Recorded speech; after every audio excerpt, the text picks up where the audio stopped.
দেখুন বন্ধুরা, এই মেয়েগুলো কত দুষ্ট।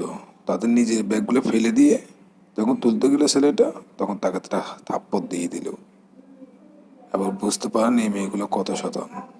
আর তখন তারা এই বিষয়গুলো নিয়ে মেয়েরা মেয়েরা মজা করতে লাগলো।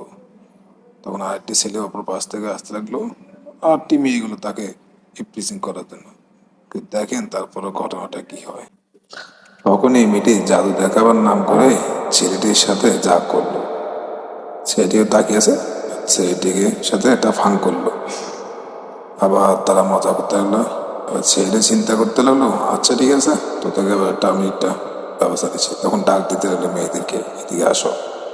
তখন ওখান থেকে একটা মেয়ে এখানে গেল। আর এরপরে দেখুন, এই দেখো আমি কি জাদু জানি, আমরা জাদু দেখাতেছি। এইভাবে দেখো, লিবিলি কিলি। হ্যাঁ, ও দেখো, এই যে একটা দিছে কষা একটা থাপড়। এটা শিক্ষা।